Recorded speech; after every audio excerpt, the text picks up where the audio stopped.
आप देख रहे हैं अल्फा डिफेंस हिंदी में आपका स्वागत है।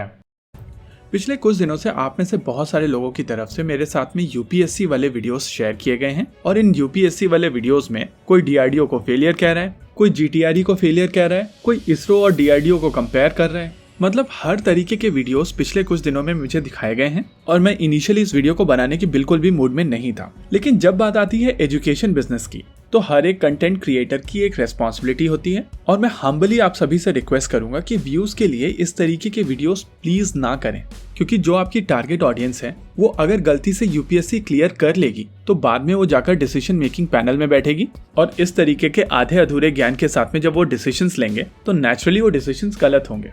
वैसे पूरा ब्लेम इन चैनल्स को भी नहीं दिया जा सकता है, क्योंकि ये लोग बेसिकली जो इन्फॉर्मेशन निकालते हैं वो मीडिया से निकालते हैं और जो चीज न्यूज में प्रिंट कर दी जाती है उसको ये लोग बेसिकली सच मानकर उसी के बेसिस पर अपनी पूरी एनालिसिस देते हैं। डिफेंस में प्रॉब्लम क्या है कि ज्यादातर न्यूज सोर्सेस के बेसिस पर होती है और जो लोग रिपोर्ट कर रहे होते हैं उनको कई बार चीजें समझ नहीं आती हैं, क्योंकि टेक्निकली चीजें बहुत ज्यादा कॉम्प्लिकेटेड होती हैं।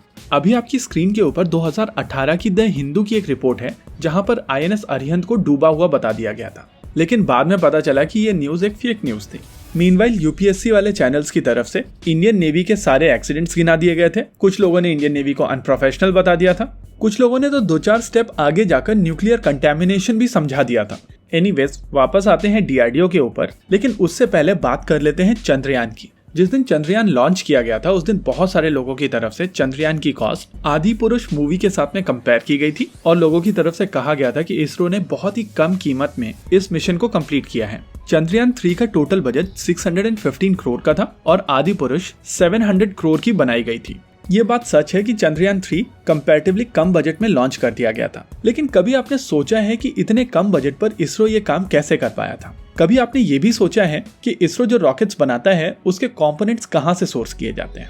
भारत में इसरो के लिए क्रायोजेनिक इंजन कौन बनाता है? वेल, ये चीजें इस तरीके से इस वजह से हो पाती हैं क्योंकि बहुत सारी कंपनीज जो यहाँ पर इन्वॉल्व हैं वो सरकारी कंपनियां हैं। बैंगलोर में HAL की एक ICMF करके फैसिलिटी है जहाँ पर क्रायोजेनिक इंजन बनते हैं, लेकिन ये नहीं है कि चीजें केवल सरकारी कंपनियों के वजह से ही हो रही हैं। बहुत सारी MSME वहाँ पर इन्वॉल्व होती हैं और जब ये इंडियन कंपनीज HAL जैसी कंपनीज के साथ में मिलकर काम करती हैं तो चीजें काफी एफिशिएंटली होती हैं। नॉर्मली जब भी लोग बोलते हैं डीआरडीओ तो डीआरडीओ का मतलब ये नहीं है कि एक लैब है वहाँ पर। इस समय देश में जितनी भी रिसर्च हो रही है उसमें से majority research DRDO, ISRO, BARC और CSIR की कुछ लैब्स मिलकर ही कर रही हैं। बाकी देश में रिसर्च के नाम पर कुछ खास हो नहीं रहा है। एक छोटे लेवल पर कुछ एजुकेशनल इंस्टीट्यूशन का कंट्रीब्यूशन जरूर है, लेकिन ROI के मामले में वो कंट्रीब्यूशन कुछ खास है नहीं। डीआरडीओ केवल एक लैब नहीं है, डीआरडीओ में 52 अलग लैब्स हैं जो हर तरीके की चीजों के ऊपर रिसर्च करते हैं। इन 52 लैब्स में 30,000 एम्प्लॉइज हैं, लेकिन केवल 5,000 साइंटिस्ट हैं। यानी कि ऑन एन एवरेज हर एक लैब में लगभग 100 साइंटिस्ट हैं और हर एक लैब के पास में लगभग 10 से 12 एक्टिव प्रोजेक्ट्स हैं। तो ये हुआ बेसिकली आपका प्रोजेक्ट टू साइंटिस्ट रेशियो। और मोस्ट लाइकली यहाँ पर बहुत सारे लोगों की तरफ से कहा जाएगा कि अगर साइंटिस्ट का वर्क प्रेशर ज्यादा है तो नए साइंटिस्ट क्यों हायर नहीं किए जाते हैं। देखिए, एजुकेशन को लेकर हम लोग बात जरूर करेंगे, लेकिन उससे पहले हम लोग बात कर लेते हैं बजट की। इस साल डीआरडीओ का बजट था लगभग 23,000 करोड़। वहीं पर अगर मनरेगा की बात की जाए तो उसका बजट है 60,000 करोड़, यानी कि लगभग 3 गुना। कई लोगों की तरफ से कहा जाएगा कि डीआरडीओ के बजट को बढ़ाने की जरूरत है, लेकिन मेरी उनसे रिक्वेस्ट होगी कि आप जाकर एक बार फिजिकल डेफिसिट के नंबर देखिएगा। बहुत सारे लोगों ने वो बड़े वाले डिफेंस एनालिस्ट के वीडियोस देखे हैं जो L बैंड रेडार से X बैंड रेडार बना लेते हैं। उनकी तरफ से प्रोपोगेट किया गया है कि डीआरडीओ के साइंटिस्ट की कोई अकाउंटेबिलिटी नहीं होती। देखिए, ये वही बात होगी कि मैंने पेरिस नहीं देखा है तो पेरिस होता ही नहीं है। इंडिया में बेसिकली सरकारी ऑर्गेनाइजेशन में जो साइंटिस्ट लोग काम करते हैं उनकी हायरार्की ऑलमोस्ट सेम होती है, साइंटिफिक ऑफिसर A से लेकर साइंटिफिक ऑफिसर H तक, और हर एक साइंटिस्ट G और H तक नहीं पहुंचता है। ये प्रमोशंस बेसिकली उनकी परफॉर्मेंस के ऊपर डिपेंडेंट होते हैं और उनकी परफॉर्मेंस मेजर की जाती है उनको असाइन किए गए प्रोजेक्ट, उनकी टाइमलाइन, उनके रिजल्ट्स और उनके अचीवमेंट्स से।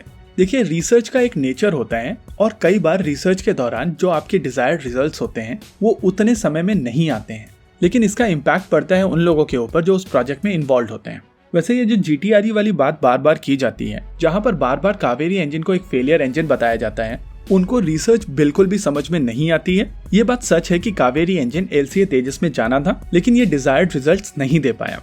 बिना हाई एल्टीट्यूड टेस्ट फैसिलिटी, बिना फ्लाइंग टेस्ट बेड, बिना इंडस्ट्रियल सपोर्ट और बिना मेटलर्जिकल सपोर्ट डीआरडीओ की तरफ से वो चीज की गई है जो केवल 3 वेस्टर्न कंट्रीज ही कर पाई हैं। रशिया और चाइना को मैं यहाँ पर इस वजह से नहीं गिन रहा हूँ क्योंकि उनके इंजन्स एक अलग तरीके के इंजन्स हैं और इंडियन एयरफोर्स की रिक्वायरमेंट उस तरीके के इंजन्स की नहीं है, क्योंकि अगर वही रिक्वायरमेंट होती तो वो चीज HAL कोरापत में ऑलरेडी कर रहा है। इसके अलावा रिसर्च में जो इन्वेस्टमेंट होता है वो कभी खराब नहीं जाता है। जैसे कि त्रिशूल मिसाइल सिस्टम में जो इन्वेस्टमेंट हुआ था वो बाद में QR SAM के काम आया।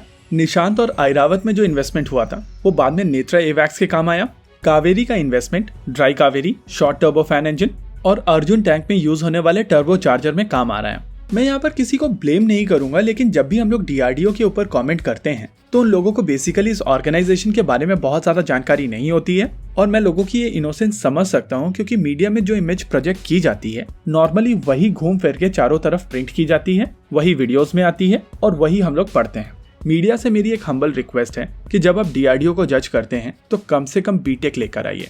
होप यहाँ पर यूपीएससी वाले चैनल भी ध्यान से सुनेंगे, क्योंकि आप कहीं ना कहीं मीडिया का हिस्सा हैं और आपको रिस्पॉन्सिबल होने की जरूरत है।